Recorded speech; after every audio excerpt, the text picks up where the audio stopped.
9वीं class का इतिहास, history, समाज और समकालीन विश्व पार्ट ए।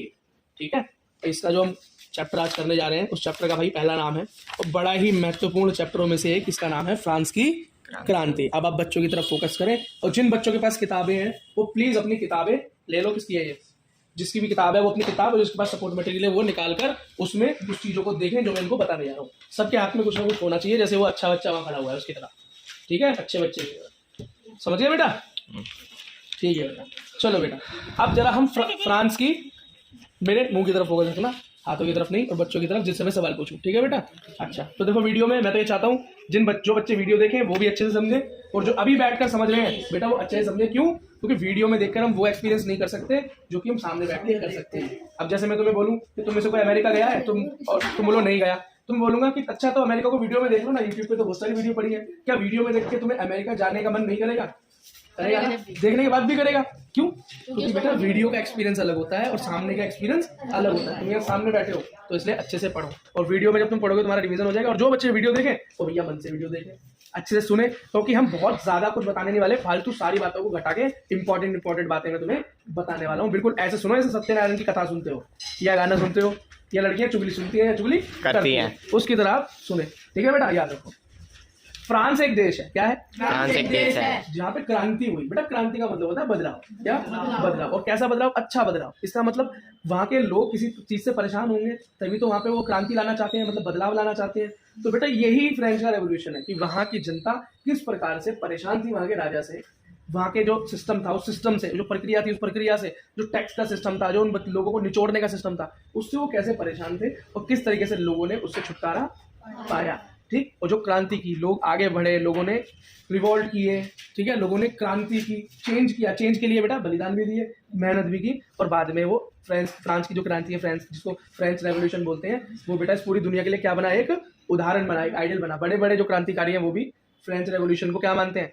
आइडियल मानते हैं, उससे सीखते हैं या उसमें जो लोगों ने गलती की उसको ना दोहराएं और जो लोगों ने अच्छा किया उसको करने की कोशिश करते हैं। बेटा 18वीं शताब्दी के अंदर अगर बात करें, 18वीं शताब्दी के अंदर बात करें, 18वीं शताब्दी का मतलब होता है बेटा एक 100 साल का टाइम। क्या? 100 साल का टाइम। तो बेटा 100 साल, अगर मैं बोलूंगा 19वीं शताब्दी तो उसका मतलब बोला 19 के बाद जितना भी 100 साल का टाइम है। तो 18वीं शताब्दी के अंदर फ्रांस के अंदर एक राजा था, उस राजा का परिवार जो था उसको बोलते हैं बर्बन फैमिली। बर्बन बिस्कुट आता है ना, उससे याद कर लो कौन सी फैमिली थी? Bourbon family. बर्बन फैमिली का जब तुम्हारा सरनेम क्या है, तुम्हारे पीछे लगता है नाम के पीछे? कुमारी। तो कुमारी फैमिली तुम्हारे नाम के पीछे क्या लगता है? सोनी फैमिली। तो ऐसी में क्या लगता था? बर्बन। तो राजा की फैमिली कौन सी थी? Bourbon family. बर्बन फैमिली के बेटा जो बर्बन फैमिली के अंदर जो राजा थे 1774 में, 1774 में, डेट कुछ याद रखो, कुछ डेट तो ऐसी है बिल्कुल याद होनी ही चाहिए, जो बिल्कुल याद होनी चाहिए उनको मैं पहले बता दूंगा। लेकिन ये जो राजा था बर्बन फैमिली का राजा, उसका नाम था लुई 16। क्या? लुई 16। और उसकी जो पत्नी थी उसका नाम था मैरी। क्या नाम था? मैरी। आसान है यार, नाम तो क्या लंबा था उसका, लेकिन नाम बर्बन फैमिली का लड़का लुई 16 और उसकी पत्नी मारी गोल्ड से मैरी। याद कर लो, बर्बन और मैरी।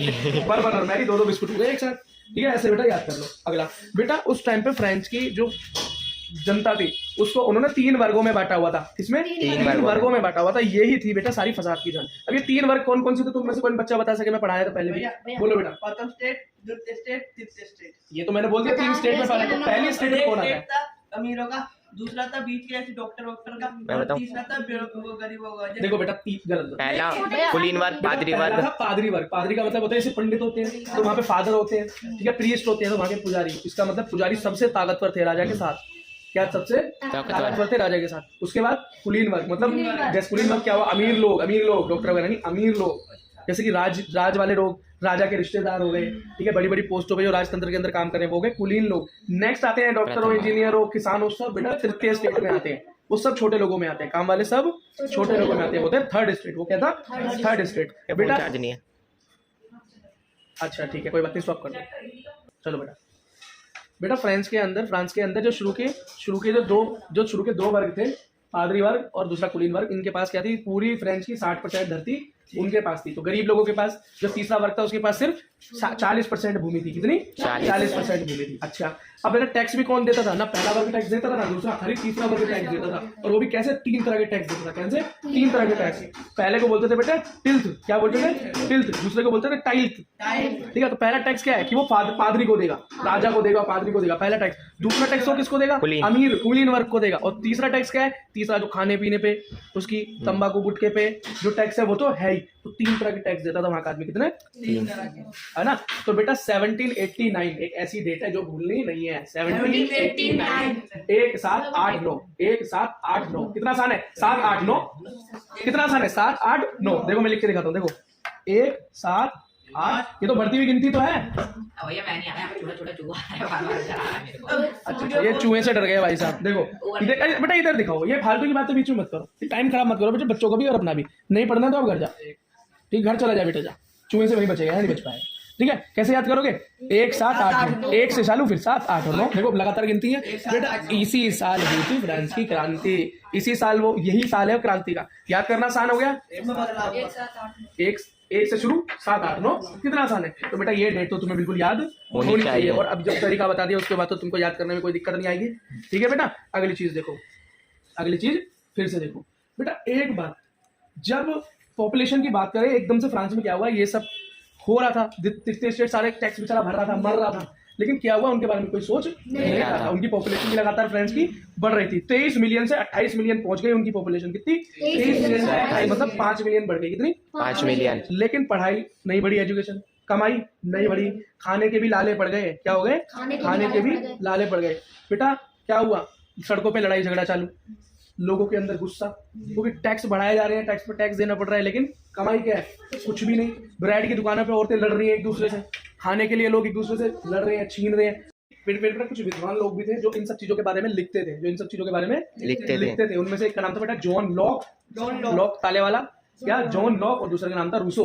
क्या था? रूसो। एक जॉन लॉक, एक रूसो, दोनों में से जिसका भी नाम याद रह जाए वो तुम लिख देना। ठीक है, अगला देखो बेटा। एक बार क्या हुआ कि राजा ने मीटिंग बुलाई। मीटिंग किस चीज के लिए बुलाई? कि टैक्स बढ़ना चाहिए कि नहीं बढ़ना चाहिए। घटना तो छोड़ो, घटने की तो बात ही छोड़ो, घटने का तो ऑप्शन ही नहीं था। टैक्स बढ़े या ना बढ़े पे एक मीटिंग बुलाई गई। उस मीटिंग के अंदर बेटा सबको बुलाया गया। 300 मेंबर बुलाए गए पहली क्लास के, 300 मेंबर बुलाए गए दूसरी क्लास के, और 600 मेंबर बुलाए गए बेटा लास्ट और थर्ड क्लास के बुलाए गए।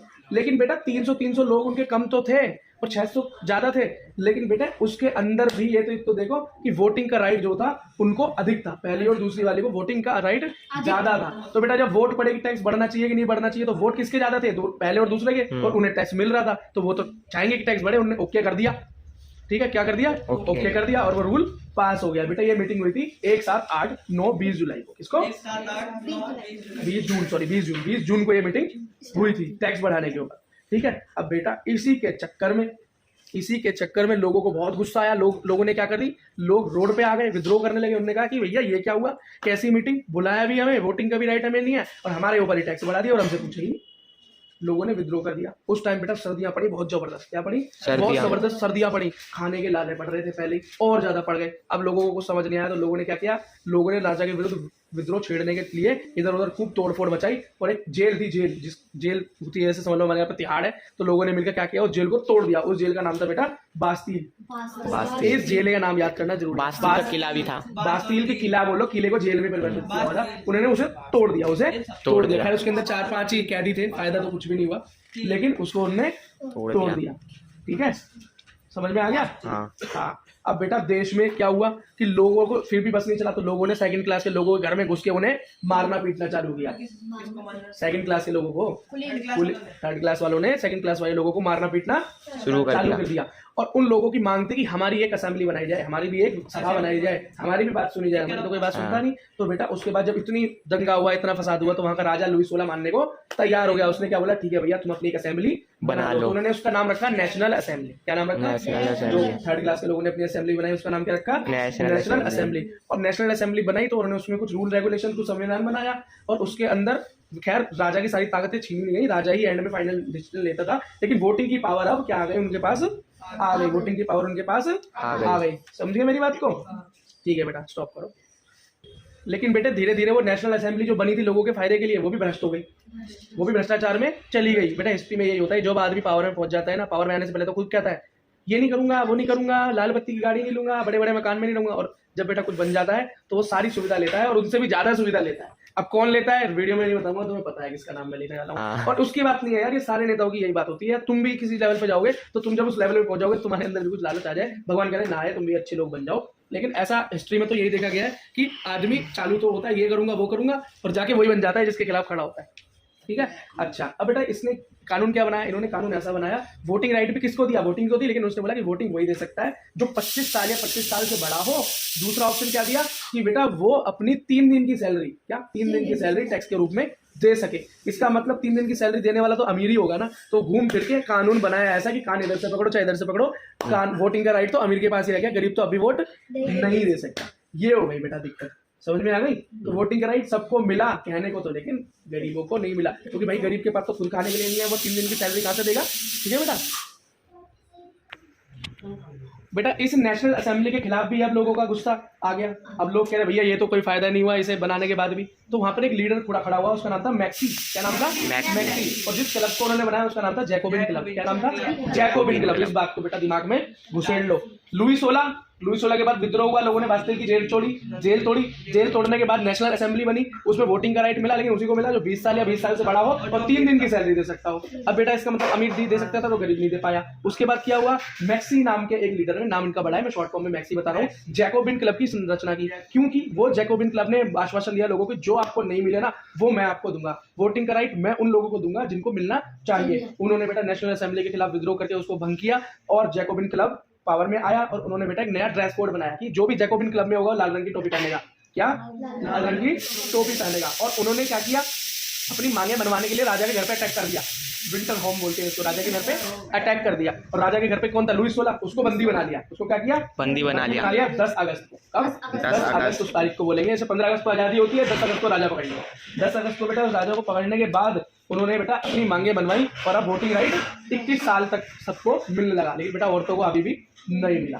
ठीक है। अब क्या हुआ, अगस्त में उसको पकड़ने के बाद छोड़ तो दिया गया, लेकिन बाद में उन्होंने बोला कि ये राजा जो है विद्रोह कर रहा है। मतलब राजा कहता है दूसरे देश के राजाओं से बातचीत करके बेटा कोशिश कर रहा था कि किसी भी तरीके से इन आम लोगों के पास जो ताकत आई है उसको छीन लिया जाए। ठीक है। इसलिए बेटा लोगों को शक हो गया तो लोगों ने कहा राजा ही मरना चाहिए। तो क्या हुआ, 21 जनवरी 1793 1793 क्या डेट 1793 जनवरी में उन्होंने लुई 16 को क्या किया, मरवा दिया, हत्या करवा दी। लुई 16 को खत्म करवा दिया। ठीक है बेटा। अब यहां से शुरू होता है 1793 से शुरू होता है 1794, मतलब एक साल क्या चलता है, इसको बोलते हैं बेटा आतंक का समय। क्या बोलते हैं? आतंक का समय। आतंक का समय क्यों बोलते हैं बेटा? क्योंकि जो जैकोबिन क्लब पावर में आ गया ना राजा के हटने के बाद, उनके रूल बहुत स्ट्रिक्ट थे। क्या थे? बहुत स्ट्रिक्ट थे। जो भी उनके खिलाफ बोलता था उसकी गर्दन सरेआम काटते थे, चौक पे काटते थे बीच में। ठीक है। उन्होंने वैसे बेटा बहुत ज्यादा अच्छे काम भी किए। उन्होंने ऐसे एमएसपी लगा दिया। एमएसपी का मतलब होता है कि कुछ चीजें ऐसी थी जिनके रेट फिक्स कर दिए। हर चीज के रेट फिक्स करना कोई अच्छी बात नहीं है। एमएसपी हर चीज पे लग नहीं सकती, क्योंकि आज का टॉपिक जो चल रहा है एमएसपी लगा, ये नहीं हो सकता बेटा। क्योंकि कुछ चीजें सीजन के अंदर मिलती है तो सस्ते में मिल जाती है, और कुछ चीजें सीजन से बाहर मिलती है तो महंगी मिलती है। आलू बेटा किसी टाइम पे कितने रुपए किलो मिलता है जी? 10। और किसी टाइम पे महंगा हो जाता है तो कितना मिलता है? 20-30। तो लेकिन अगर मैं बोलूँ कि भैया नहीं साल भर 20 रुपए के रेट से ही मिलना चाहिए तो गलत है ना ये बात। आम आदमी क्या खाएगा पिएगा। लेकिन कुछ चीजें ऐसी हैं जिनका रेट फिक्स होता है, जैसे चीनी, जैसे आटा, वो तो हर जगह सर्दी गर्मी के हिसाब से नहीं बढ़ता, उसका तो रेट वही का वही रहता है। तो बेटा कुछ चीज के लिए ठीक और हर चीज के लिए ठीक नहीं। तो उन्होंने इस चीज को किया।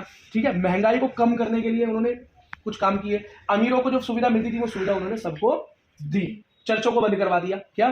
चर्च की बंद कराने का मतलब है चर्च की पावर छीन ली, पादरी की शक्तियां छीन ली। ठीक है। और बेटा कोई भी आदमी जो अपने आप को मास्टर बोलता था, बड़ा आदमी बोलता था, सबको आम आदमी बोल दी। सबको क्या किया? आम आदमी के बराबर कर दिया। ठीक है बेटा। ये सब रूल उन्होंने लागू किए, लेकिन कुछ इसके ही लोग इसके खिलाफ हो गए और कुछ लोगों ने इसको साजिश से मरवा दिया।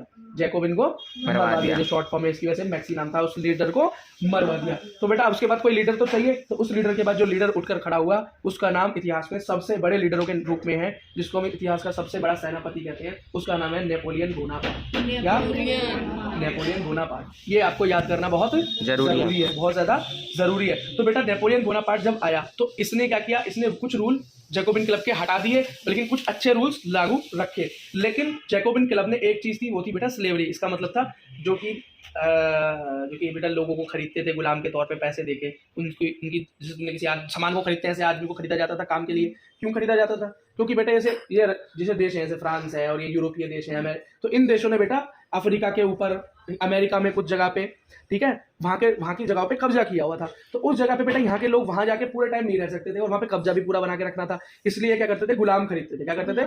अपने काम के लिए, अपनी सेना के लिए, अपनी सेवा के लिए गुलाम खरीदा करते थे। तो ये ट्राइंगल बना। किन 3 देशों के बीच में ट्राइंगल बना? अफ्रीका, अमेरिका और यूरोप। अफ्रीका, अमेरिका और यूरोप, इन 3 देशों के बीच में ट्राइंगल बना।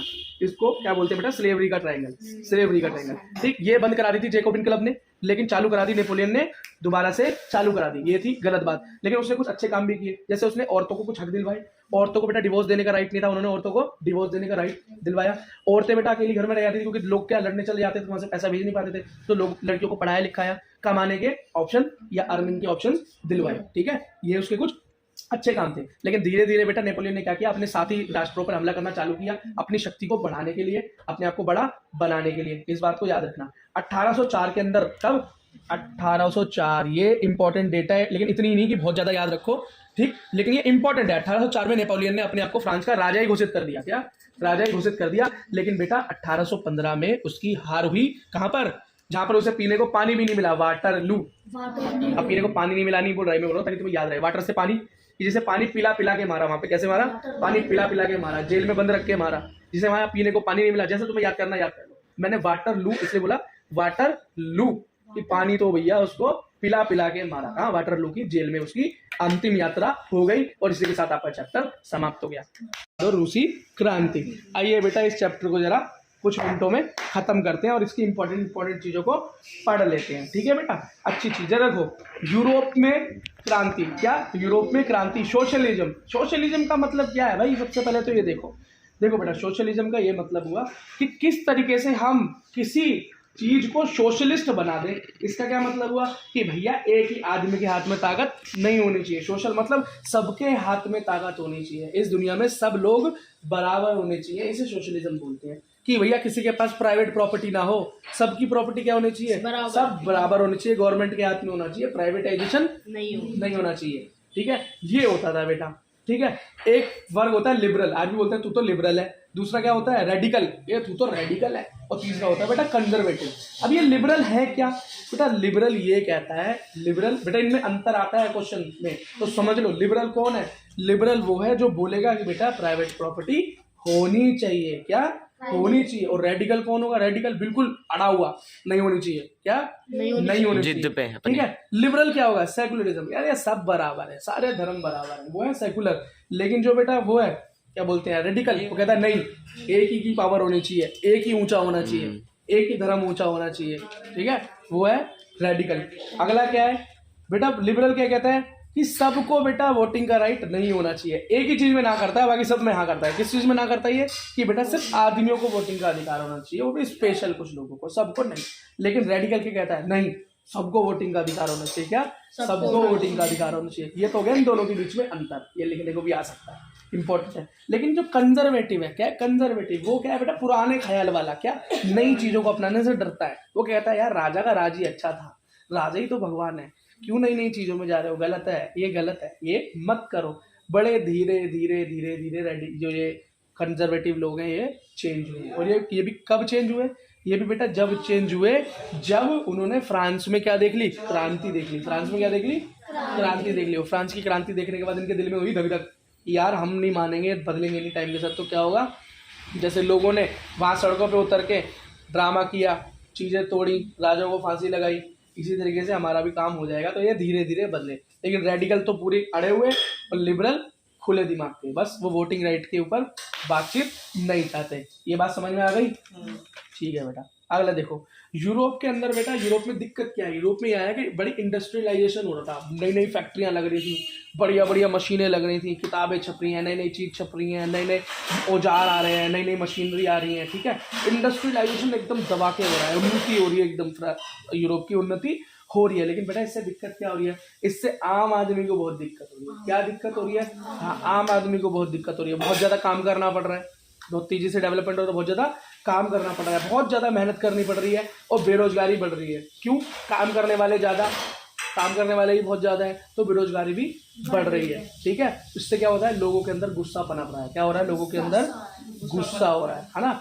और उनका ये भी गुस्सा है उन मजदूरों का कि ज़्यादातर जो ये फैक्ट्रियाँ जिनके अंदर ये काम करती हैं प्राइवेट लोगों की हैं। तो अमीर कौन बन रहा है, प्राइवेट लोग, और गरीब क्या कर रहा है, बहुत मेहनत कर रहा है, बड़ी सड़ी भुसी जिंदगी जी रहा है बेचारा, बड़ी मजदूरी वाली गंदी जिंदगी जी रहा है। ठीक है, अब रिवोल्यूशनरी कौन होते हैं बेटा, रिवोल्यूशनरी का मतलब होता है जो कि कुछ क्रांतिकारी विचार लाते हैं, समाज में बदलाव लाने के लिए लिखते हैं, समाज में बदलाव लाने के लिए लिखते हैं। ऐसे होगा, जॉन लॉक नाम बताया था, रूसो नाम बताया था पिछले चैप्टर में। ऐसी बेटा यहाँ पे एक नाम है, उसका नाम है बेटा मजीनी। क्या नाम है, मजीनी। ठीक है, वो भी लेखक था। बस इतना ही है इसके बारे में।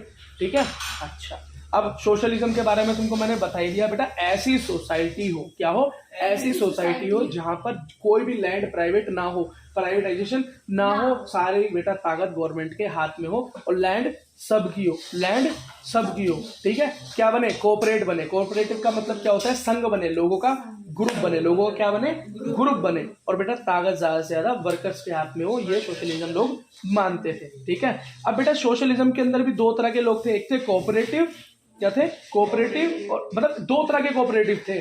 एक तो चाहते थे कि भैया हमारा जो काम हो, जो भी हम काम करें, जो भी हम कोऑपरेट बनाएं, ठीक है, उसके अंदर गवर्नमेंट हमारी मदद करे। और एक का क्या मानना था कि गवर्नमेंट की मदद नहीं चाहिए, गवर्नमेंट की मदद नहीं चाहिए। जो कहते थे कि गवर्नमेंट की मदद नहीं चाहिए, उनका नाम था रॉबर्ट ओवन। क्या नाम था, रॉबर्ट ओवन।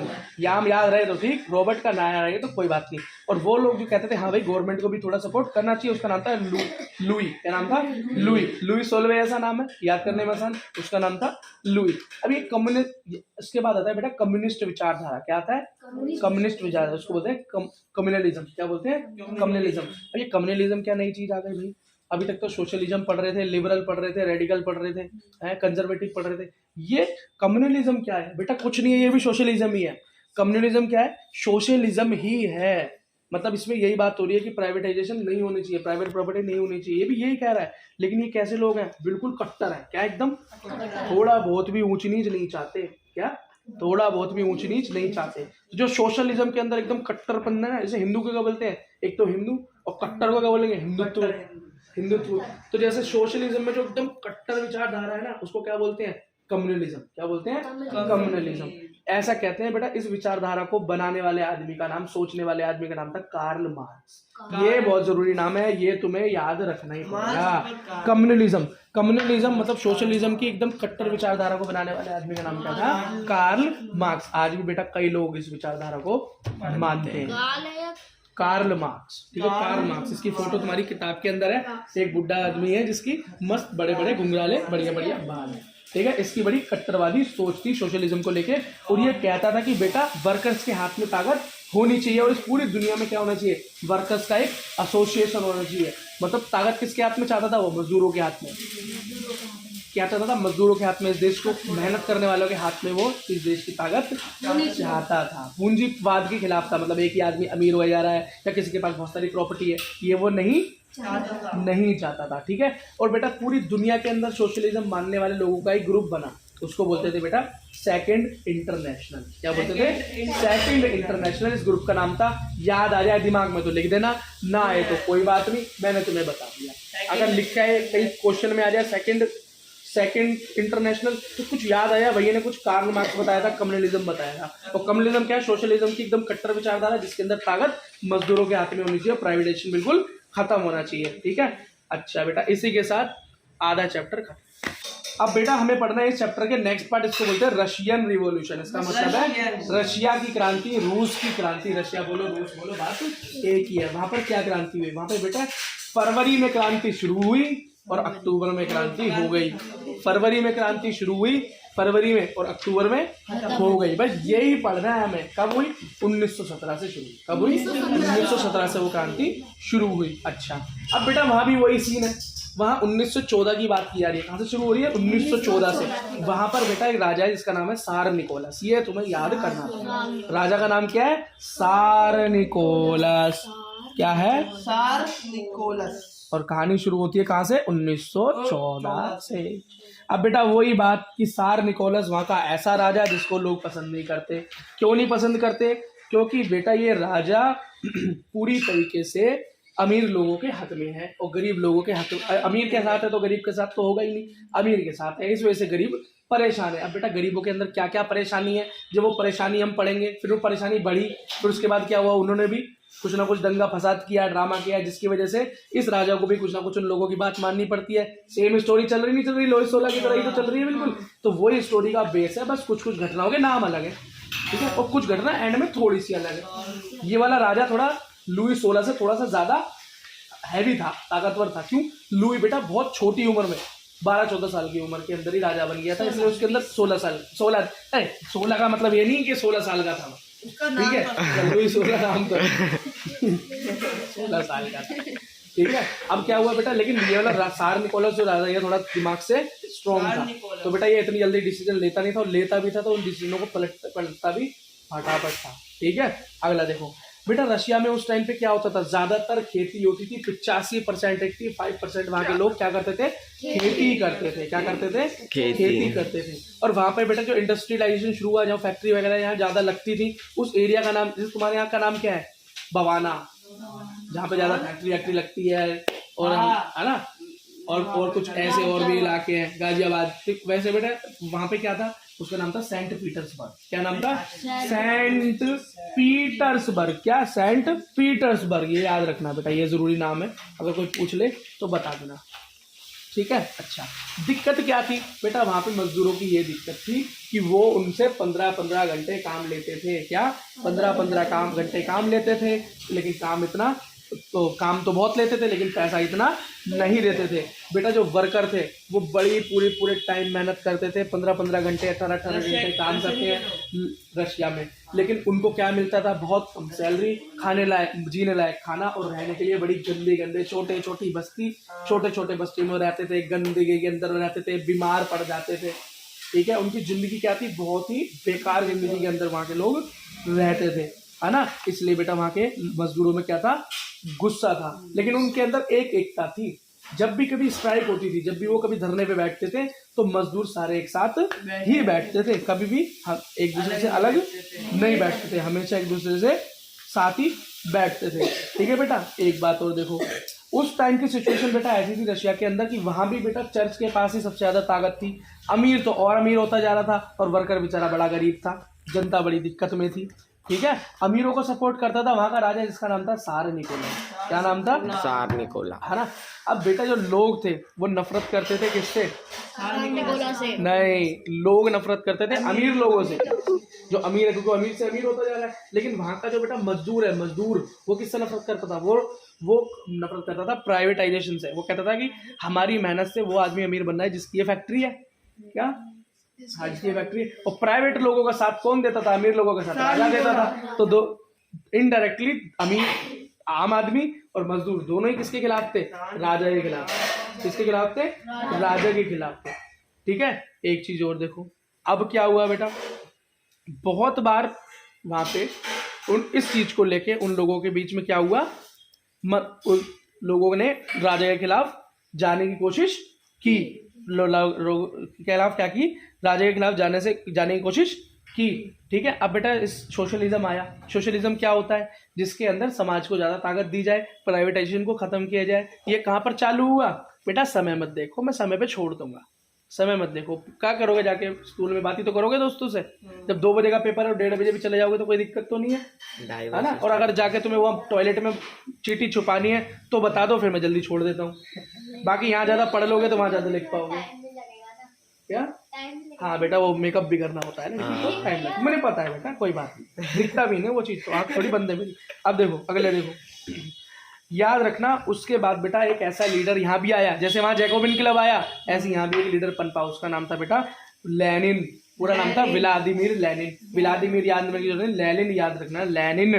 क्या? Lenin, Lenin, Lenin, Lenin, Lenin आया बेटा। इसने जो पार्टी बनाई उस पार्टी को बोलते थे बोल्शेविक। क्या? बोल्शेविक। अब जैसे भी याद करो, बोल से याद कर लेना। क्या? हाँ, बोल्शेविक। इसी के साथ बेटा एक ग्रुप और बना, उसको बोलते थे मेंशेविक। क्या बोलते थे? मेंशेविक। लेकिन बेटा मेंशेविक और बोल्शेविक में अंतर क्या था कि बोल्शेविक के अंदर वही लोग अंदर आ सकते थे वो ही अंदर आ सकते थे बेटा लोग, जो लोग बहुत ही डिसिप्लिन्ड हो। कैसे हो? बहुत ही डिसिप्लिन्ड हो, मतलब बिल्कुल एकदम कट्टर सोच वाले लोग ही अंदर आ सके। लेकिन मेंशेविक के अंदर कौन आदमी आ सकता था? मेंशेविक के अंदर बेटा वो किसी को भी भर्ती ले लेते थे। ठीक है, रोको एक बार। ठीक है, अब मैंने सिचुएशन के बारे में बता दिया। सोशलिज्म रशिया में कौन लेके आया? लेनिन नाम का नेता लेकर आया। उसने जो पार्टी बनाई उसका नाम था बोल्शेविक। उसके अलग जो पार्टी थी वो थी मेंशेविक। बोल्शेविक के अंदर कट्टर सोशलिस्ट आदमी ही जा सकता था, एकदम डिसिप्लिन वाला। लेकिन मेंशेविक के अंदर किसी भी आदमी को एंट्री थी। अच्छा बेटा क्यों रिवॉल्यूशन हुआ 1905 में? कब हुआ रिवॉल्यूशन रशिया में? 1905, 905। Important date, important date. कब क्यों हुआ बेटा? इसका रीजन क्या था? इसका रीजन ये था, लोगों के पास, मजदूरों के पास सैलरी थी कम, खर्चे थे ज्यादा। ठीक है, काम करते थे बहुत ज्यादा, बहुत ज्यादा, 15 घंटे काम करते, लेकिन मिलता कुछ भी नहीं था। महंगाई बढ़ती जा रही है, महंगाई बढ़ती जा रही है। इसके खिलाफ लोगों ने क्या किया बेटा? एक रविवार के दिन, इसको ब्लडी संडे, खूनी रविवार कहते हैं। अब इस खूनी रविवार के बारे में लिखने को आता है, बार बार आता है, हर बार आता है। इस बार फिर भी आ सकता है, इस बार फिर आ सकता है। सुन लो क्या हुआ बेटा। कुछ मजदूर इस बात पे कि किसी फैक्ट्री के अंदर, किसी इंडस्ट्री के अंदर कुछ लोगों ने अपने हक की बात की, तो उनको निकाल दिया, 4 से 5 वर्कर्स को बाहर निकाल दिया। उसके खिलाफ कुछ लोगों ने या कुछ यूनियंस ने अपना, मैंने क्या बताया था कि वर्कर एक हो जाते थे, बाद में वर्कर थे अलग लेकिन एक हो जाते थे स्ट्राइक के टाइम पे। वो स्ट्राइक के टाइम पे एक हुए, उन्होंने कुछ प्रदर्शन किया। क्या किया? कुछ प्रदर्शन किया।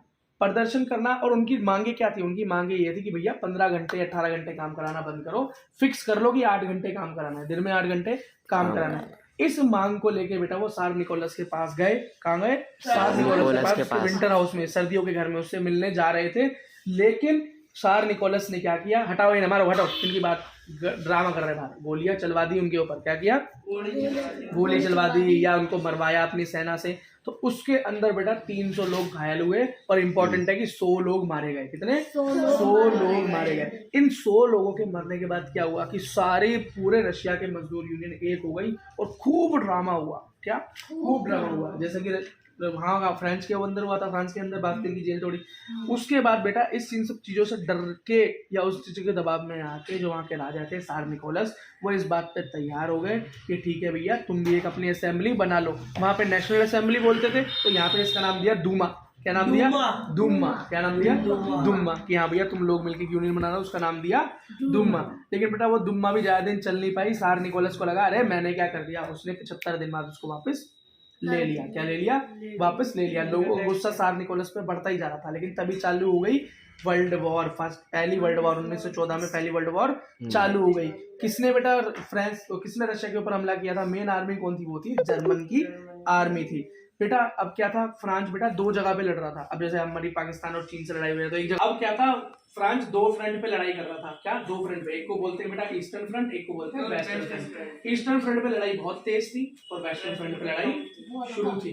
लेकिन बेटा रशिया के ऊपर उसकी इंडस्ट्री पे बहुत बड़ा फर्क पड़ा। जब लड़ाई होती है तो बहुत खर्चा होता है ना, तो उसकी तरफ बहुत ज्यादा खर्चा बढ़ा।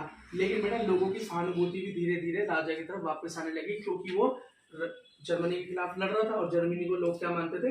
दुश्मन मानते थे। उनके मन में क्या था? उनके मन में क्या दुश्मनी थी जर्मनी के खिलाफ। और कौन लड़ रहा था? सार निकोलस। तो सार निकोलस के लिए थोड़ा थोड़ा दया भाव आने लगा, नफरत की थोड़ी सी कमी हुई वॉर की वजह से। लेकिन बेटा उसके चक्कर में जर्मनी को रशिया पूरी तरीके से क्या हो गया? ठप हो गया। पूरी तरीके से ठप हो गया। अगर अमेरिका बीच में ना कूदता तो बेटा जर्मनी पूरी तरीके से रशिया को बर्बाद भी कर सकता था। ठीक। अच्छा बेटा एक चीज और सुन लो, फरवरी रिवॉल्यूशन क्या बोलते हैं? फरवरी की क्रांति किसे बोलते हैं? फरवरी की क्रांति रशिया में फरवरी की क्रांति क्या होती है बेटा? रशिया के अंदर एक नदी बहती थी बीचों बीच, का नाम था नीवा नदी। क्या नाम था? नीवा नदी। नीवा नदी। नीवा नदी के एक तरफ गरीब लोग और एक तरफ अमीर लोग रहते थे। लेकिन बेटा इन सब सिचुएशन के बाद गरीब लोगों की खाने तक की दिक्कत हो गई। वो लोग सड़कों पे उतर आए और वो नदी पार करके इस तरफ अमीर लोगों के यहाँ पे घुस गए। क्या? घुस गए। लोगों ने लोगों को मारना पीटना चालू किया, अमीरों को मारना पीटना छीना-झपटी चालू की, और उन्होंने एक पुलिस स्टेशन को भी फूंक डाला। जब पुलिस वालों ने उनको कहने की कुछ कोशिश की, उन्होंने पुलिस वालों को भी फूंक दिया। 22 फरवरी से 2 मार्च, मतलब फरवरी में वो चालू हुआ 22 तारीख को, फरवरी से मार्च तक 10 दिन के अंदर अंदर क्या हुआ?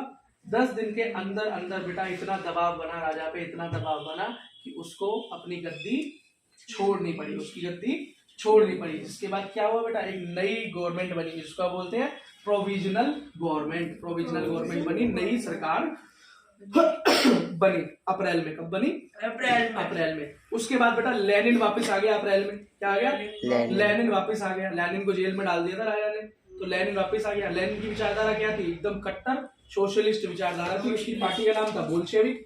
वो आगे आया और उसने बेटा उसने देखा राजा अपनी गद्दी से हट चुका है ना, तो लेनिन ने क्या किया, कब्जा कर लिया। उसकी पार्टी ने वहां पे कब्जा कर लिया। अब रशिया के अंदर किसका राज हो गया? लेनिन का। लेनिन ने सबसे पहले क्या बोला कि बेटा वॉर खत्म होनी चाहिए, लड़ाई खत्म होनी चाहिए। उन्होंने लोगों को अपनी जमीनें वापस दे दी, लोगों को अपनी जमीनें वापस दे दी जो भी गवर्नमेंट ने हड़प रखी थी। दूसरा, उन्होंने बैंकों का नेशनलाइजेशन किया। नेशनलाइजेशन मतलब बैंकों को पूरे नेशनल मतलब पूरे रशिया के लेवल पे बढ़ा दिया। ठीक है, और वो बेटा गवर्नमेंट के अगेंस्ट ही था, जो इससे पहले प्रोविजनल गवर्नमेंट थी उसके अगेंस्ट था। ठीक है, इस बात को याद रखना। और उसने बेटा वर्कर्स मूवमेंट को बढ़ाया, वर्कर्स मूवमेंट को बढ़ाया। अच्छा, अब सबसे बड़ी बात, एक लास्ट चीज और समझ लो। रिवॉल्यूशन 16 अक्टूबर 1917। 16 अक्टूबर 1917। ठीक है, अब क्या हुआ? अब यहाँ पर ये हुआ कि बेटा 1917 के अंदर एक बहुत बड़ा विद्रोह हुआ। क्या हुआ? 1917 16 अक्टूबर को बहुत बड़ा विद्रोह हुआ। 24 अक्टूबर को जो मार्क्सिस्ट पार्टी थी उसने सारे के सारे मिनिस्टर्स को अरेस्ट करा लिया। क्या किया? अरेस्ट करा लिया। बोल्शेविक पार्टी इसी तरीके से तो पावर में आई, उन्होंने बेटा जो इससे पहले की प्रोविजनल सरकार थी उसके सारे के सारे नेताओं को बंद कर डाला, उन पे कब्जा किया और क्या किया? अपनी गवर्नमेंट स्थापित कर ली। और एक रशिया को क्या बना दिया? रशिया को एक सोशलिस्ट पावर बना दिया, एक सोशलिस्ट देश बना दिया। अगर रशिया क्या हो गया? Russian socialist party. बोल्शेविक का नाम क्या बन गया? रशियन सोशलिस्ट पार्टी बन गया। ठीक है, अच्छा, एक चीज और, प्राइवेट प्रॉपर्टीज को हटाया गया। सोशलिज्म के अंदर प्राइवेट प्रॉपर्टी नहीं होनी चाहिए, गवर्नमेंट के अंदर रखा गया। इंडस्ट्रीज को बढ़ाया गया। क्या किया? बढ़ाया गया। ये सब चेंज किए गए। 1917 में चुनाव हुआ। 1917 में तो लेनिन पे क्या लगा? मैं ही जीतूंगा। 1917 के चुनाव में उसे क्या लगा कि मैं ही जीतूंगा, लेकिन वो जीत नहीं पाया। उसे बड़ा गुस्सा आया। उसने क्या किया? उसने सरकार को ही भंग कर दिया। उसने बोला ये इलेक्शन जो हुआ है, ये इलेक्शन तो ऐसे ही थे। उसने उस इलेक्शन को ही भंग कर दिया, असेंबली को ही भंग कर दिया। और उसने बोला अब कोई चुनाव नहीं होगा, जैसे मैं हूँ, हमारी पार्टी राज करेगी। उन्होंने क्या बना दिया? वन पार्टी बना दिया। क्या बना दिया? One party. क्या बना दिया? One party. सारी तरीके की फ्रीडम खत्म, जो भी उनके अगेंस्ट वो भी बंदा खत्म। क्या? खत्म, है ना। अब बेटा ये भी 3 भागों में बटे हुए थे बोल्शेविक जिसको क्या कहते थे? लाल। क्या कहते थे? Red army. कहते हैं रेड और ग्रीन। और दूसरे कहते हैं सोशलिस्ट, अपने को कहते थे ग्रीन। और उसके बाद से बेटा व्हाइट। क्या थे? व्हाइट। मोनार्की वाले वही बेचारे कंजर्वेटिव जो चाहते थे राजा का ही राज होना चाहिए। और एक क्या एकदम कट्टर, और एक क्या सोशलिस्ट चाहते, लेकिन इतना कट्टर वाला नहीं था।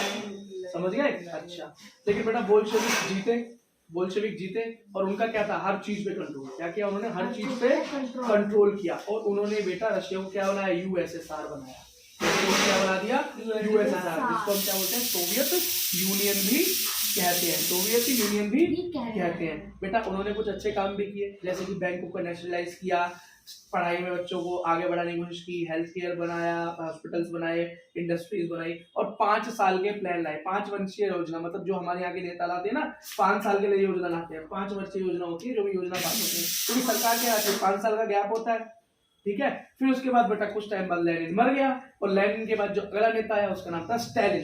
क्या नाम था? स्टालिन। क्या आया? स्टालिन। और बेटा वो लेनिन से भी ज्यादा कट्टर था। क्या? लेकिन बेटा जब कोई आदमी बहुत ज्यादा किसी चीज के लिए कट्टर हो जाता है तो वो नुकसान पहुंचाने लगता है। क्या? नुकसान पहुंचाने लगता है। तो अब खुद ही उल्टा क्या करने लगा? नुकसान पहुंचाने लगा। और बेटा जो लोग उसके अगेंस्ट होते थोड़ा सा भी उनको मार डालता था या उनको टॉर्चर करता था। और टॉर्चर करता था, फिर वो आदमी कहता था हाँ स्टालिन तो अच्छा आदमी, इस तरीके से करता था। ठीक है बेटा। और बेटा इस चीज का पूरी दुनिया में काफी फर्क पड़ा। और इसी के साथ ये चैप्टर किताब का चैप्टर नंबर 3 नात्सीवाद और हिटलर का उदय। वेरी इंपॉर्टेंट चैप्टर और very easy chapter as well. बहुत आसान है और बहुत ही इंपॉर्टेंट भी है। ठीक, अब हमारे बच्चे इसलिए आसान बोल रहे हैं क्योंकि वो पहले ही पढ़ चुके हैं और सबसे अच्छा पढ़ा इस लड़के ने सबसे अच्छा पढ़ा। सारे जवाब देगा ये सवाल के, और इस लड़के ने बहुत ख्याल से पढ़ा। ये भी जवाब नहीं देगा।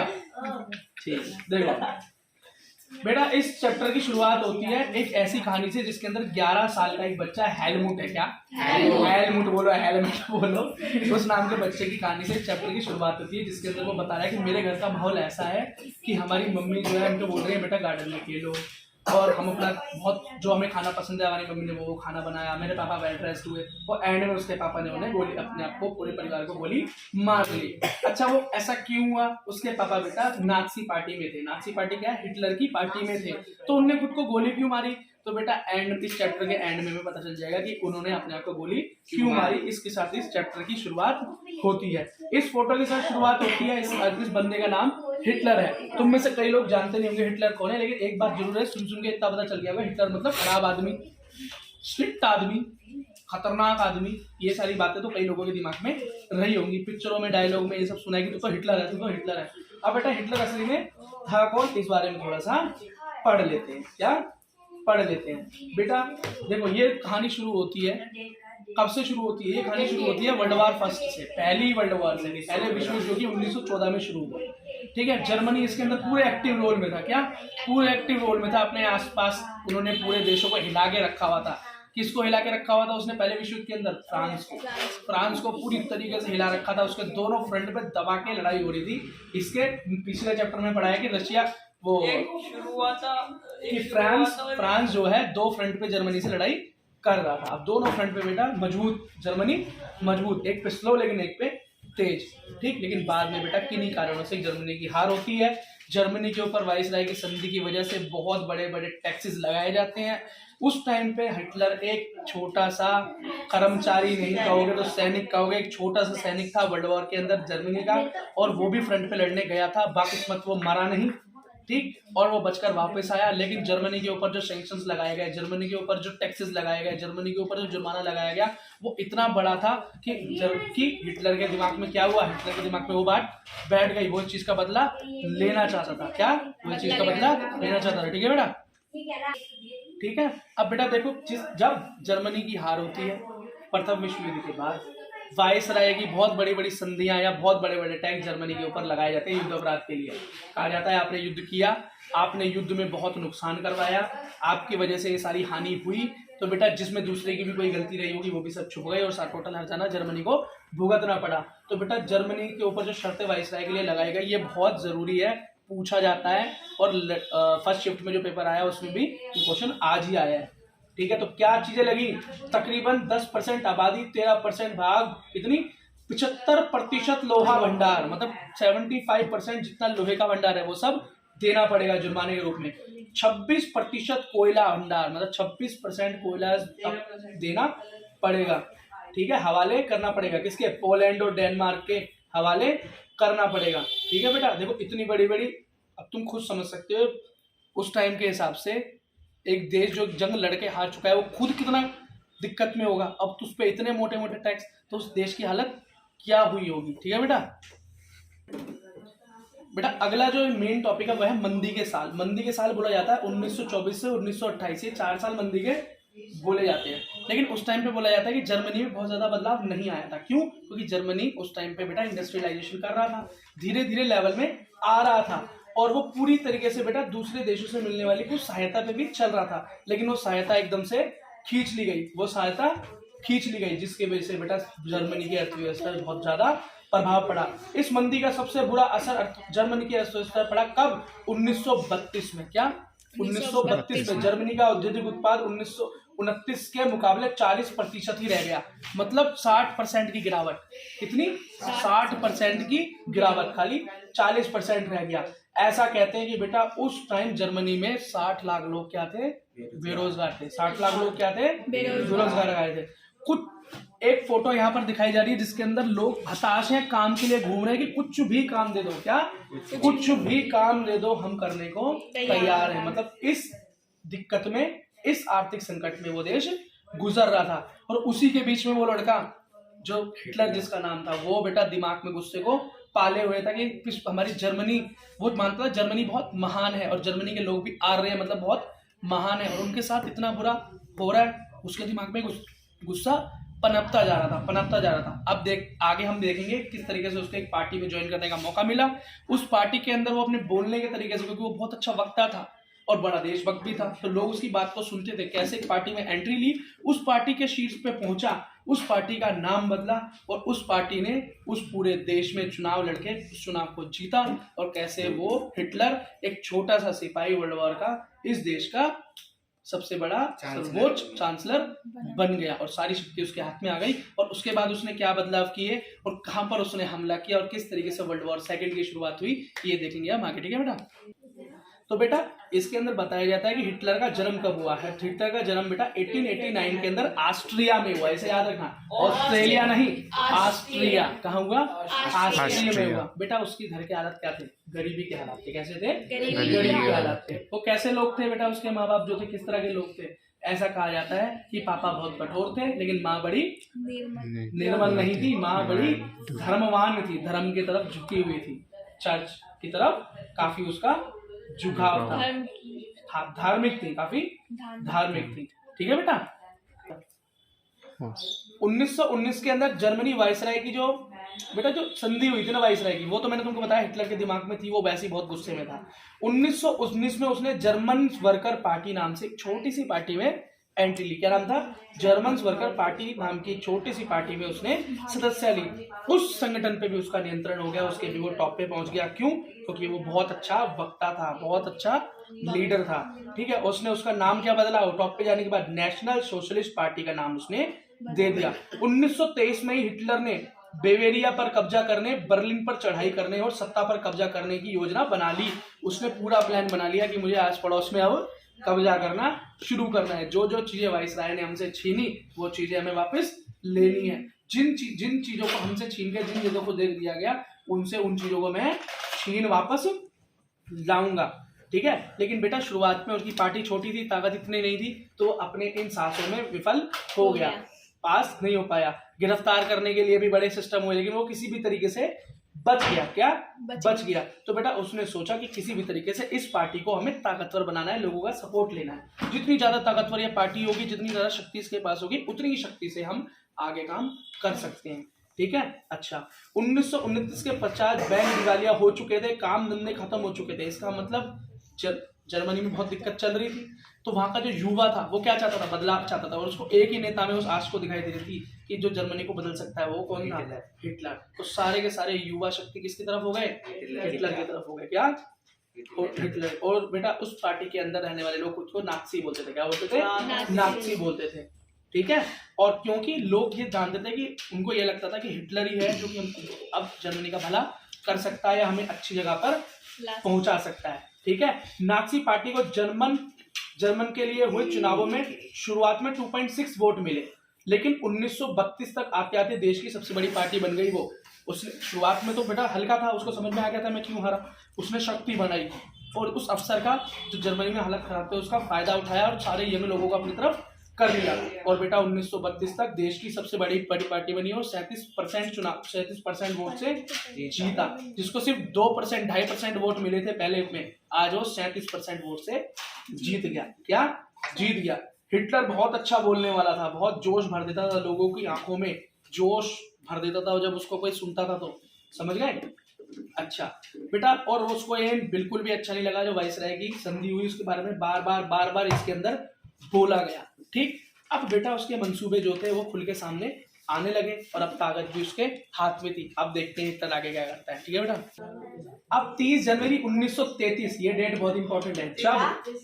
जब बेटा हिंडनबर्ग ने हिटलर को क्या कहा, वहां के जो राष्ट्रपति थे उन्होंने कहा हिटलर को कि यहाँ का चांसलर बाहर आप संभालेंगे, मतलब यहाँ की पूरी पावर आपके हाथ में दी जाएगी। ये पावर होने के बाद लीवो यहाँ का सबसे ताकतवर लीडर बन गया। एक ताकतवर पार्टी का लीडर तो था ही, पार्टी जीती तो थी, लेकिन अब वो इस पूरे जर्मनी का सबसे ताकतवर आदमी बन चुका था। उसने बेटा क्या किया? यहूदियों के खिलाफ उसकी बड़ी नफरत थी। क्या? यहूदियों के खिलाफ उसकी बड़ी नफरत थी। उसने कंसंट्रेशन कैंप चालू किए। कंसंट्रेशन कैंप एक ऐसी जगह थी जहाँ पे वो अपने विरोधियों या जिनसे वो नफरत करता है उनको, या जो उसकी सोच से वाकिफ नहीं है या जो उसके अगेंस्ट चले गए, उनको उसके अंदर रखता था, तड़पाता था और उनको मारता था। और उन पे कई प्रकार के एक्सपेरिमेंट किए जाते थे, गोलियां भी उन्हीं पे चेक की जाती थी। कंसंट्रेशन में जाने वाला आदमी बच के वापस नहीं आ पाया। ठीक है। और लाखों लाख लोग इसने कंसंट्रेशन के अंदर मार दी। ठीक है। ठीक। अब बेटा हिटलर ने सारे गलत काम किए, या तुम इसको अच्छा काम समझो, जो मर्जी समझो, इसके अलावा इसने कुछ और भी काम किए। जैसे कि बेटा उसका काम क्या था, वो उसका ये भी काम था कि उसको दोबारा से जर्मनी को शक्तिशाली बनाना था, मतलब दोबारा से उसके सोर्सेस को वापस लेकर आना था, दोबारा से उसको शक्ति बनाना था। तो बेटा उसने वहाँ पे बहुत ज़्यादा आर्थिक बढ़ोतरी करने के लिए वहाँ पे इंडस्ट्रियलाइजेशन को भी दिया, को भी सहारा दिया, और उन्होंने बेटा विदेश नीति को भी बढ़ावा दिया। उन लोगों के साथ तो वो संधि नहीं करना चाहता था या व्यापार जिनको वो पसंद नहीं करता था, जैसे फ्रांस, लेकिन उसने फिर भी बेटा जर्मनी को एक मैप पे लाने के लिए मेहनत करनी चालू की। और सही बात भी है कि हाँ, जर्मनी की कुछ आर्थिक हालत अब सुधरने लगी थी। क्या सुधरने लगी थी, है ना? अच्छा ठीक है बेटा, इसके अंदर ठीक है, जैसे कि विदेश नीति के मोर्चे पर भी हिटलर को फौरन सफलता मिली।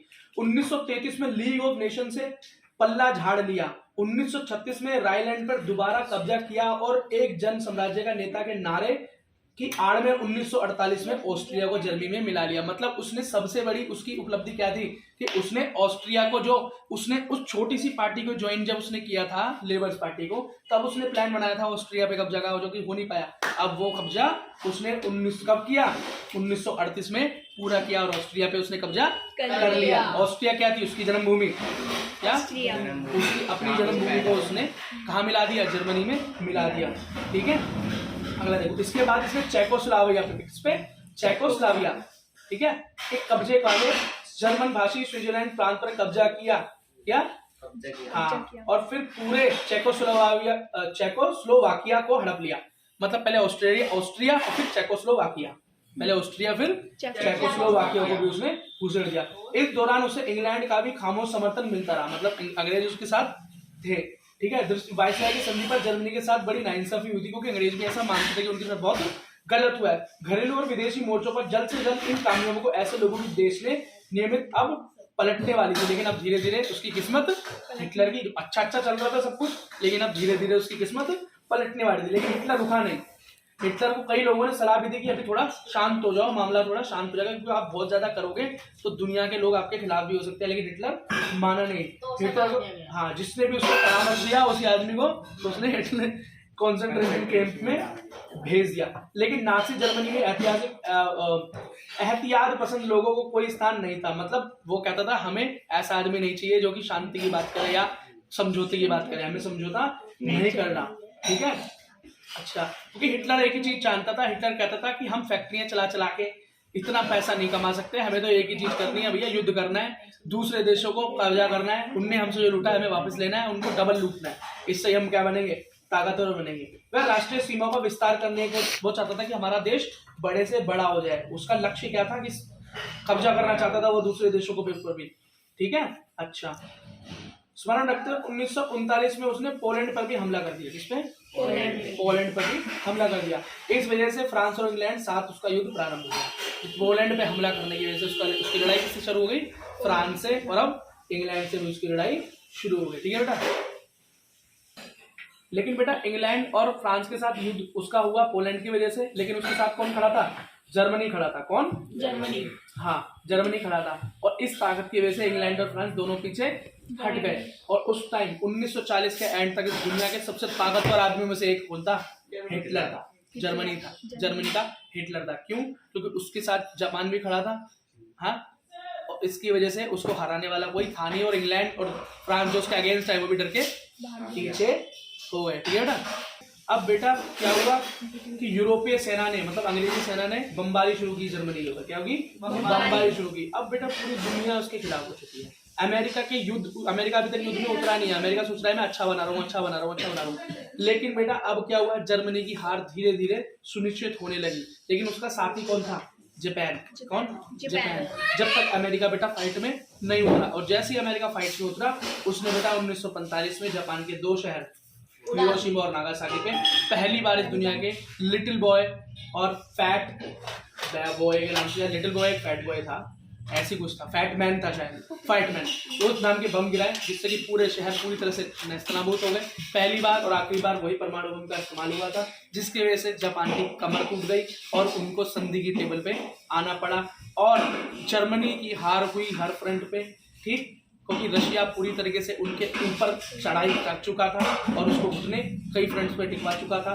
लेकिन हिटलर हाथ नहीं आया था। हिटलर ने खुद को एक सीक्रेट कैंप के अंदर जाके अपने परिवार के साथ, अपने कुछ खास लोगों के साथ अपने आप को गोली मार ली। ठीक, वो किसी के हाथ नहीं, और इसी के साथ बेटा विश्व युद्ध दूसरे का अंत हुआ। अब बेटा जर्मनी के अंदर जो हिटलर था वो खुद को बहुत महान मानते थे, आर्य मानते थे, और बेटा यहूदियों को, और जिप्सी कौन होते हैं, जो लोग बेटा सोशलिज्म मतलब सोशल होते नहीं है, कुछ अलग ही तरह से जीते हैं। ठीक है, जैसे जिप्सी लोग क्या होते हैं, कहीं भी रहना, कैसे भी हो, समाज के नियमों को ना मानते हो, इस तरह के लोगों को जर्मन के लोग क्या कहते थे कि इनको जिंदा रहने का अधिकार नहीं है, और यहूदियों से वो पूरी तरीके से नफरत करते थे। ऐसा कहा जाता है कि बेटा 60 लाख यहूदी, 2 लाख जिप्सी और 10 लाख पोलैंड के लोग जर्मन सोल्जरों ने, जर्मन सैनिकों ने मार डाले। इतना मार डाले, और 70,000 जर्मनी के नागरिक भी मार डाले। और ये तो वो है जो कि डॉक्यूमेंट्स में है, और वो और कितने लोग पता नहीं कहाँ मार डाले, इसके बारे में कुछ भी नहीं कह सकते। देखो बेटा, ये उस ट्रेन का चित्र है जिस ट्रेन के डब्बे में यहूदियों को ले आया जाता था कंसंट्रेशन कैंप। ठीक है, और वहां पर उनकी क्या होती थी, अंतिम यात्रा, अंतिम डब्बा, इसमें बैठने के बाद कौन सा जीवित बचने वाले हैं वो। और देखो बेटा, ये जूते चप्पलों का ढेर जो दिखाई दे रहा है वो क्या, ये वो जूते चप्पलों का ढेर है उन लोगों का है जो कि कभी जिंदा बच के नहीं आ पाए। जब बेटा जर्मनी की हार हुई और अमेरिकी सोल्जर वहां पर गए, अमेरिकी सैनिकों ने जब लोगों को कंसंट्रेशन कैंप से निकाला, तो अमेरिकी सोल्जर्स भी उन लोगों की हालत देखकर घबरा गए कि ये लोग जीवित भी कैसे हैं और इन पर क्या क्या अत्याचार होते थे। आज भी जर्मनी के अंदर वो कंसंट्रेशन कैंप है, आप जाकर कभी हाँ, उनको म्यूजियम में तब्दील कर दिया गया है। अगर आप जाना चाहो या यूट्यूब पे देखना चाहो तो आप देख सकते हैं। और इसी के साथ बेटा चैप्टर में कुछ भी और इम्पोर्टेंट रहता नहीं है, इसी के अंदर से आपका क्वेश्चन फंसेगा। All the best. समाज और उपनिवेशवाद, ठीक है, इंग्लिश और हिंदी दोनों में बताया जाएगा, टेंशन मत लो।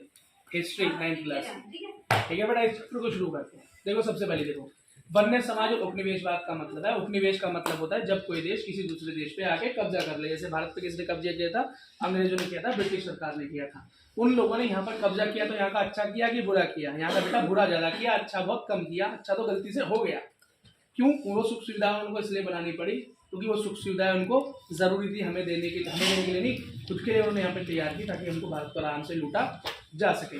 ठीक है बेटा, ऐसा कहा जाता है कि ब्रिटिशर्स ने हमारे भारत के अंदर इतने पेड़ काटे कि जंगल के जंगल साफ कर दिए। काटे क्यों, कोई दुश्मनी थी पेड़ से? नहीं, क्योंकि बेटा पेड़ का वो इस्तेमाल करते थे और उसको अपने यहाँ पे इंग्लैंड भेज दिया करते थे। अब इस्तेमाल क्या करते थे, इस्तेमाल करते थे बेटा पटरी बनाने में, फर्नीचर बनाने में, जहाज बनाने में इस्तेमाल करते थे। और दूसरी चीज, खेती की भूमि को उन्होंने बढ़ाया। क्यों बढ़ाया, यहाँ के लोगों के लिए ज्यादा खेती करना चाहते थे? नहीं, वो बेटा ऐसी खेती करना चाहते थे जिससे कमाई हो। क्या, जिससे कमाई हो, ऐसी खेती करना चाहते थे जिससे कमाई हो। जैसे कि चीड़, साल, टीक, है ना, चाय, जंगली लकड़ी, समझ रहे हो, और कॉफी, गन्ना, भांग, धतूरा, ये सब उगवाना चाहते थे। और इस सब के लिए बेटा फार्मिंग की भूमि कहाँ से निकल के आती है, जमीन को इधर से तो नई जमीन देती नहीं है, वही जंगल काटे जाते हैं और बेटा नए नए फार्म बनाए जाते हैं। ठीक है, और रेल की पटरियां बिछाई और बागान, तो मैंने बताया कि चाय के बागान, कॉफी के बागान लगाए और उनके लिए खूब बड़ी मात्रा में जंगल काटे।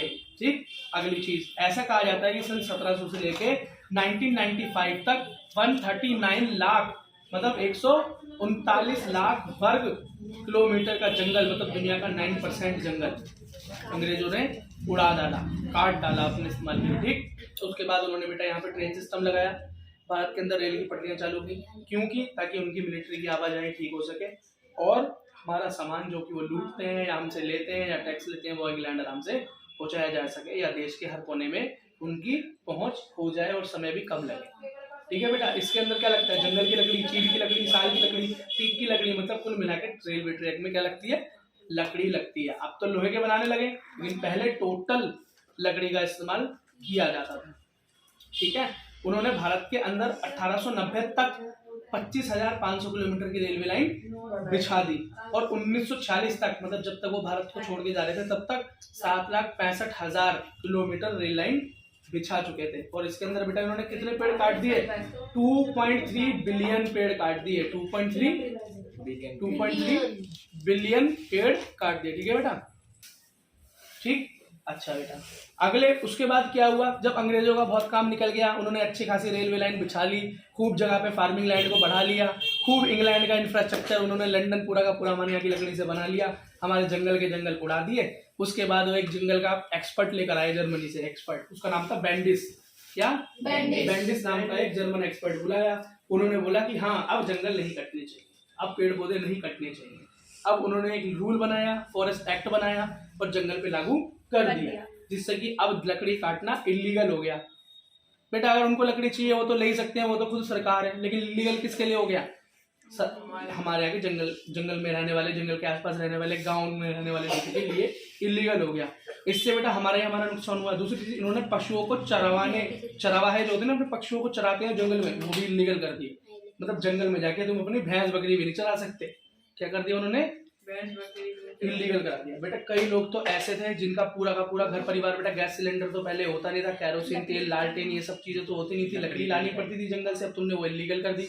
जब तुमने वो इलीगल कर दी तो लोग बेचारे जब अपना काम चलाने के लिए जंगल से लकड़ी लेकर जाते थे तो उनको पकड़ा मारा पीटा जाता था, या उनसे घूस ली जाती थी छोड़ने के नाम पे, नहीं तो उन्हें जेल में भर दिया जाएगा। इन सब तरह की चीजें उन्होंने झेली। तो नुकसान किसका हुआ?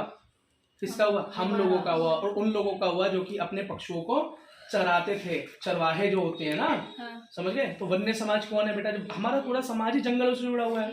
हम तो पूजते भी हैं उनको, हम तो रहते भी उन्हीं के साथ हैं, खाते भी उन्हीं के साथ हैं, हमारे तो घर मकान भी उसी तरीके के बनते हैं, और उन्होंने उसी चीज को हमसे छीन लिया। तो बेटा इसका हुआ क्या?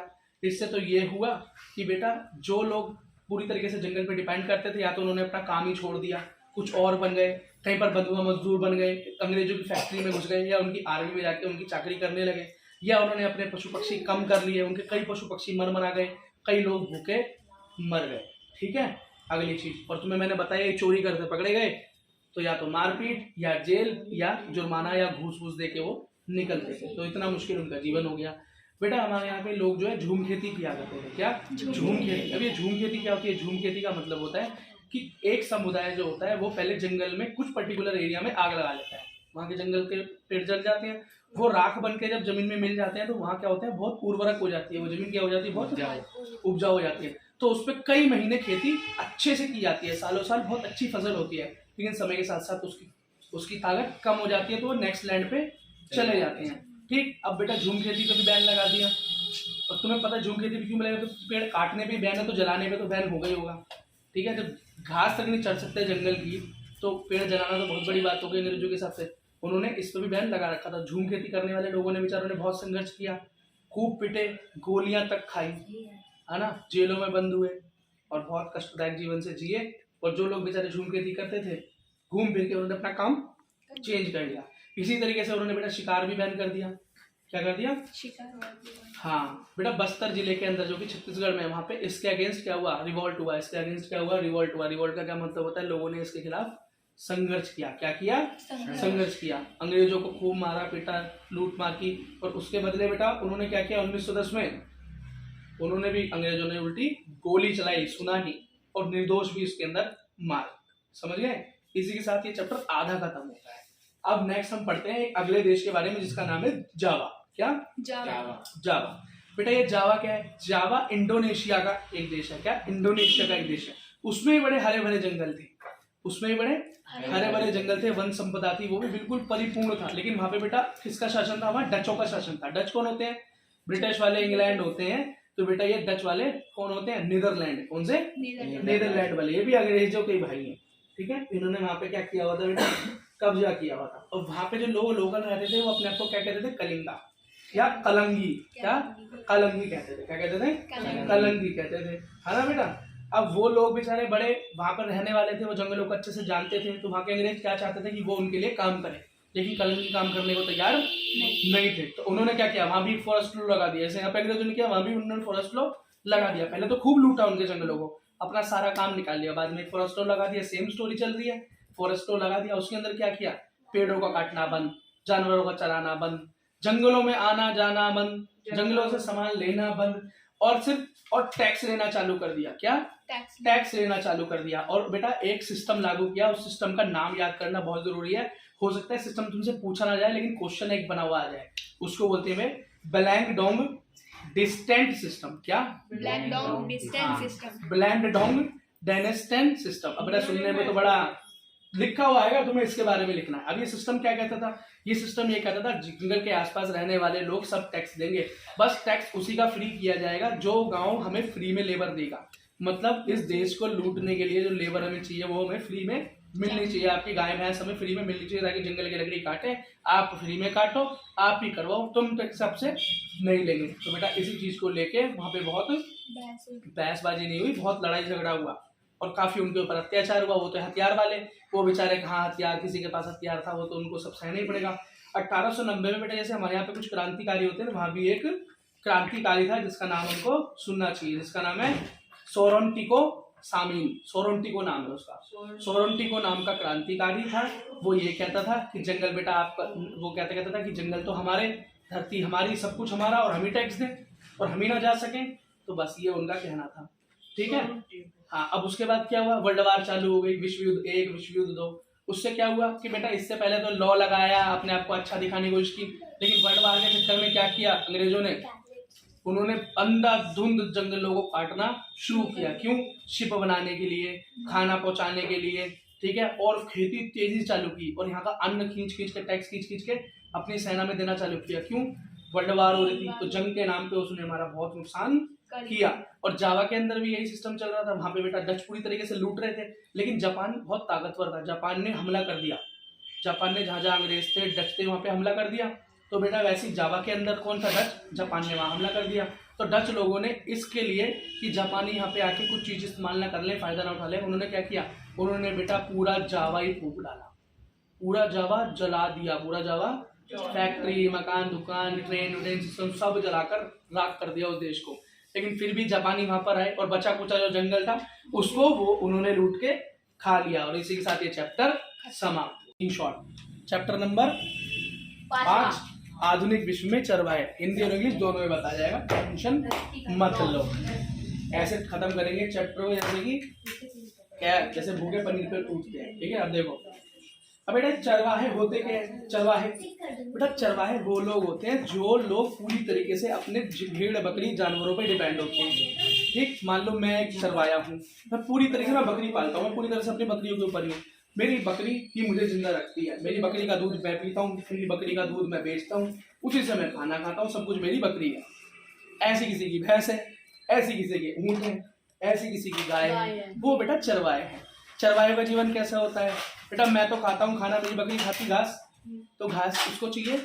चरवाहे मतलब जो चरवाहे जो घास को चरवाहे, तो क्या होता है देखा नहीं, कई लोग कहते हैं भैंसों को ले चले भाई खेतों में, चलो चर के आओ, बकरी को चरा के लाओ, ये सब होता है। और ये दुनिया में बेटा हर जगह है, दुनिया में हर जगह है। हमारे भारत के अंदर ही अलग अलग क्षेत्रों में इन चरवाहों का अलग अलग नाम है। कुछ नाम तो तुमने सुने होंगे और कुछ नाम तुम पहली बार सुनोगे। और इस वीडियो को बार बार देख देख के उस नामों को याद कर लेना, क्योंकि हो सकता है कि इनके बारे में तुमसे पूछा जाए, ठीक है। सबसे पहला शुरू करते हैं बेटा भारत के टॉप से, जम्मू और कश्मीर। कहाँ से? जम्मू और कश्मीर। तो बेटा जम्मू और कश्मीर के अंदर जो हमारे चरवाहे हैं उनका नाम होता है गुज्जर बकरवाल। गुज्जर बकरवाल, बकरी पालते होते हैं गुज्जर, तो क्या हो गया गुज्जर बकरी पाल, तो क्या हो गया गुज्जर बकरवाल। कहाँ के? जम्मू और कश्मीर के। याद हो गया आराम से। ऐसा कहा जाता है 19वीं शताब्दी में जम्मू कश्मीर में जाके बसे। सर्दी के टाइम पे बेटा ठंड पड़ती है तो ये निचले इलाकों जम्मू के आसपास आ जाते हैं, और जब गर्मी पड़ती है तो दोबारा पहाड़ों की तरफ चले जाते हैं। ये इनका डेली इनका रूटीन है कि बेटा सर्दियों में खाना नहीं खाएंगे क्या, या सर्दी में दूध नहीं चाहिए, या सर्दी में वो बकरियां खाना बंद कर देंगी। अगली चीज, हिमाचल प्रदेश की तरफ चलो, पहाड़ों की बात हो रही है, हिमाचल प्रदेश की तरफ चलो तो बेटा वहां के लोगों, वहां के चरवाहे को क्या कहते हैं? गद्दी। क्या कहते हैं? क्या कहते हैं बेटा? गद्दी कहते हैं। क्या कहते हैं? गद्दी। वो भी सर्दियों में ऊंचाई पे और सर्दियों में ऊंचाई पे रहते हैं तो नीचे आ जाते हैं सर्दियों में गर्मियों के लिए, और गर्मी में फिर से ऊंची जगहों पर चले जाते हैं। समझ गए आगे? अच्छा, अब जरा चलो उत्तराखंड की तरफ, तो वहां के लोगों को क्या कहते हैं? गढ़वाल या कुमाऊं। क्या कहते हैं? गढ़वाल या कुमाऊं, है ना। गढ़वाली बोलते हैं ना, अगर तुम गढ़वाली डालोगे तो उत्तराखंड के गाने सुनाई देंगे, हिमाचल के लोग भी आ जाते हैं उसके अंदर, ठीक है बेटा। अच्छा, अगला, ये सर्दी के अंदर जहां पर जाते हैं उसको बोलते हैं बेटा भाबर। क्या बोलते हैं? भाबर। और दूसरा होता है बेटा बुगियाल। क्या होता है? बुगियाल और भाबर, इन दोनों को याद कर लो, हो सकता है इसका अंतर पूछने को आ जाए। तो बेटा भाबर क्या होता है? ये होता है नीचे जंगली मैदान भाबर। अब सर्दी में जब सर्दी ऊपर पड़ती है ये नीचे आ जाते हैं। कहाँ आते हैं? भाबर में। भाबर कैसे? नीचे के मैदान। और जब सर्दियां खत्म हो जाती है, गर्मी पड़ती है, तो क्या चले जाते हैं बुग्याल में, मतलब पहाड़ों के ऊपर के मैदान, बड़े बड़े हरे हरे मैदान पहाड़ों के ऊपर। ठीक है, अगला देखो। अगला बेटा अब चलो नेपाल के आसपास के इलाकों में, तो वहां पे लोग बोलते हैं शेरपा। क्या बोलते हैं? शेरपा बोलते हैं, है ना, या किन्नूरी बोलते हैं। तो शेरपा बोलते हैं। शेरपा बड़ा कॉमन नाम है, शेरपा बड़ा कॉमन नाम है। ठीक है, और ये इनका काम क्या होता है? ये भी बेटा सर्दी में ऊपर नीचे, और कहीं पर अगर चरागाह खत्म हो गई तो बेटा वो किसी और जगह पे मूव कर जाते हैं। इसका मतलब जिस जगह पे इनको खाना परमानेंट ना मिले या मूव कर जाते हैं, मतलब ये स्थायी लोग नहीं है, ये स्थायी लोग नहीं है। अच्छा बेटा, अब जो महाराष्ट्र के अंदर है उनको क्या बोलते हैं? उनको बोलते हैं डांगर। क्या बोलते हैं? डांगर बन जाते हैं। बेटा वहां तो ठंड पड़ती नहीं महाराष्ट्र में, मुंबई के आसपास ठंड नहीं पड़ती, लेकिन वहां पड़ती है बरसात। क्या पड़ती है? बरसात। तो बेटा जब बरसात होती है तो वो उस इलाकों को छोड़कर कहाँ चले जाते हैं? कोंकण की पहाड़ियों की तरफ चले जाते हैं। अच्छा, कर्नाटका और आंध्र प्रदेश की बात करें तो वहां के लोगों को बोलते हैं कुरुमा। क्या बोलते हैं? कुरुमा या कुरुबा, ये बोलते हैं। ठीक, यूपी में बोलते हैं बंजारा। यूपी में क्या बोलते हैं? बंजारा। अब तुम बोलोगे हाँ भैया ये तो कुछ सुना सा लग रहा है, क्यों? यूपी पास में है ना, या तुम यूपी से होगे इसलिए तुमने सुना है। ठीक है, और राजस्थान में बोलते हैं बेटा रायका। क्या बोलते हैं? रायका। राजस्थान में क्या बोलते हैं चरवाहे को? रायका। अच्छा, अब कॉलोनियल रूल, इसका मतलब है बेटा अब यहाँ पर अंग्रेजों के आने से क्या फर्क पड़ गया। देखो बेटा, जब अंग्रेज आए, अंग्रेज लोगों ने खूब लूटा पाटा, जिंदगी चलती रही। बाद में जब लूट लाट के खत्म हो गए तो इन्होंने क्या किया? जंगलों में क्या लगा दिया? बैन। क्या लगा दिया? चरने को भी बैन कर दिया उन्होंने बोला चल हम तो जंगल में नहीं चल रहे, हम तो मैदान में चल रहे हैं। उन्होंने बोला नहीं, मैदान तो फार्मिंग की भूमि है, ये भी क्या है? बैन। जो चरते हुए पाया गया उस पर बैन। चलवाना है तो टैक्स दो, चलवाना है तो टैक्स दो। फार्मिंग लैंड घोषित कर दिया उसको। बेटा इसकी वजह से चरवाहों का बहुत नुकसान हुआ, कई जाति प्रजाति तो पूरी तरीके से खत्म हो गई चरवाहों की। उन्होंने अपने काम धंधे ही बदल लिए, करे तो करे क्या। ठीक है बेटा, कई लोगों ने बेचारों ने नए नए काम खोजे, कुछ लोग इधर उधर भागने की कोशिश करते रहे, जहाँ पे अंग्रेज ना हो कहीं वहां चले जाते हैं। ठीक है, कई लोगों ने बेचारे उधार पैसे ले लेके काम चलाया, कईयों ने तो खेती ही छोड़ दी, और कईयों ने बेटा क्या किया कि 10 भैंस पालता था, 2 ही रह गई, काम ही चला लूं यही बहुत है। समझिए, ये हुआ। ये हो गई भारत की बात। बेटा अफ्रीका के अंदर भी तो यही था, अफ्रीका के अंदर भी तो अंग्रेजों ने कब्जा किया था, तो अंग्रेज वहां भी बेटा ऐसे लोग रहते थे जंगलों पर डिपेंड। तो बेटा वहां के जो चरवाहे होते थे वो उसको बोलते हैं मसाई। क्या बोलते हैं? आज भी यूट्यूब पे देखोगे तो मसाई दिख जाएगा तुमको, मसाई लोग आज भी जीवित है। वहां के चरवाहे कहते हैं मसाई। उनके ऊपर भी टैक्स लगा दिया, उनके ऊपर भी यही सारी प्रताड़ना हुई जो सारी प्रताड़ना भारत के अंदर हुई। और ये समझो भारत से भी ज्यादा स्ट्रिक्ट रूल थे वहां के। क्या थे? भारत से भी ज्यादा स्ट्रिक्ट रूल हो गए। तो वहाँ क्या हुआ? कई लोगों के मवेशी मर गए, चल ही नहीं पाए, कई लोग मर गए, परिवार खत्म हो गए जो इस चीज से कमाते खाते थे। ठीक बेटा, मसाई जो होते थे 2 तरह के लोग होते हैं। मसाई में एक तो होता है रूलर, उनका राजा, और एक होता है वॉरियर, लड़ने वाली कौम। ठीक है, अंग्रेजी सिस्टम के भी खिलाफ थे, जिसकी वजह से क्या हुआ? अंग्रेज और उनके बीच में हमेशा विद्रोह होता रहा, और पूरी अफ्रीकन कम्युनिटी का क्या हुआ? समापन। क्या हुआ? मतलब वो डाउनफॉल की तरफ चले गए। ठीक है, अफ्रीका के लोगों के साथ तो हमें इंडिया से भी ज्यादा अत्याचार इन्होंने किए हैं। और ये लोग क्या होते हैं बेटा? चरवाहे खाना बदोश। खाना बदोश का क्या मतलब है? जिसको जहाँ खाने मिले वहीं पे भैया टेंट गाड़ ले, जहाँ पे उनको चरवाहा मिले जहाँ उसी को बेटा टेंट गाड़ लेते हैं, वहीं पर रहने लगते हैं। ठीक है, इसी को क्या बोलते हैं बेटा? खाना बदोश। इसी के साथ आपका ये चैप्टर समाप्त हुआ।